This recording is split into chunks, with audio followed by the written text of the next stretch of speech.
नमस्कार, मैं हूं राशिद और इस वक्त की बड़ी खबर आ रही है महाराष्ट्र से, जहां महाराष्ट्र में तांडव मचा हुआ है।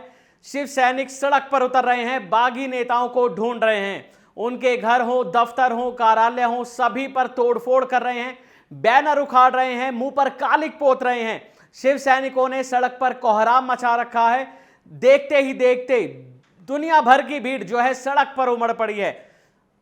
एक नहीं, दो नहीं, बल्कि कई कई जगह शिव सैनिकों का बवाल सड़कों पर देखा जा रहा है, क्योंकि वो बागी नेताओं की हरकतों से बहुत दुखी हैं, बहुत नाराज हैं और वो नहीं चाहते कि ठाकरे सरकार पर कोई भी जरा सी भी आंच आए या फिर सीएम उद्धव पर जरा सी भी तकलीफ हो।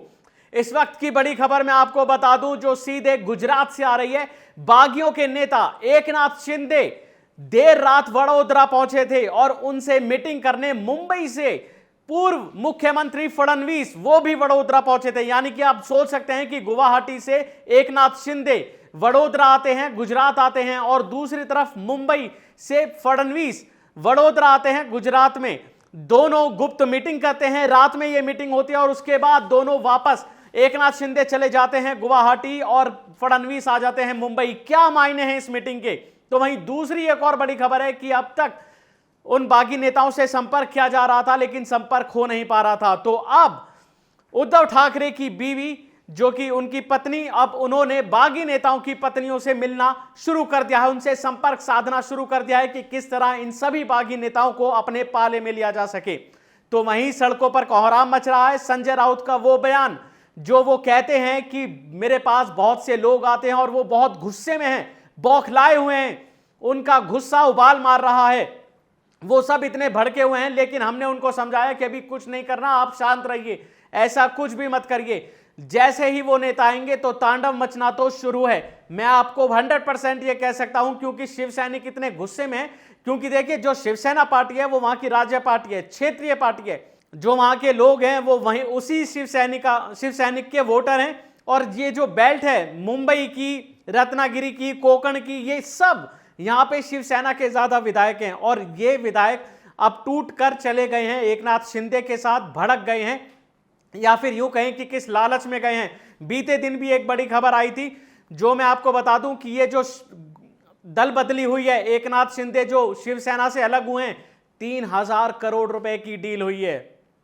100, 200, 500 करोड़ नहीं, 3000 करोड़ की डील। सोच सकते हैं आप, हजारों करोड़। और इतना पैसा कौन लगा सकता है, यह बताने की मुझे जरूरत नहीं है। इतना पैसा मुंबई से कौन लगा सकता है, दिल्ली से कौन लगा सकता है? जरा सोचिए आप, एक एक विधायक की खरीद फरोख्त के लिए 50-50 करोड़ रुपए, बाकी उनके रहने का, होटल का बंदोबस्त, आने जाने का किराया। जो अभी असम में रह रहे हैं, वहां पर 5 स्टार होटल में स्टे किया हुआ है, और अभी वो मुंबई आए नहीं है। लेकिन जैसे ही मुंबई आ जाएंगे वैसे ही कोहराम मचना तो तय है, क्योंकि शिव सैनिक जो भी हैं, जो भी कार्यकर्ता हैं, जो भी उनके वोटर हैं, जो भी लोग हैं, वो हाथों में जूता लिए खड़े हैं उनके स्वागत के लिए। अभी उनके मुंह पे कालिक पोती है। कल एकनाथ शिंदे और उसके बेटे के घर पे तोड़फोड़ हुई है। बीजेपी नेताओं को ढूंढ रहे हैं, उनके दफ्तरों में तोड़फोड़ मचा रहे हैं। जितने बैनर और पोस्टर लगे हैं सब फाड़े जा रहे हैं। पब्लिक का गुस्सा इतना उबाल मार रहा है कि मानो अगर कोई एक नेता हाथ लग गया तो उसकी ढंग से कुटाई होगी। लेकिन शिवसेना नेता, जो कि बागी हैं और असम में ठहरे हुए हैं, वो यहां आने के लिए सुरक्षा की मांग कर रहे हैं। हैरानी होती है, विधायक हैं और यहां मुंबई आने के लिए सुरक्षा की मांग कर रहे हैं। क्या उन्हें किसके डर है? क्या अपने वोटरों से डर है? क्या उनसे डर है जिन्होंने उन्हें जिताया?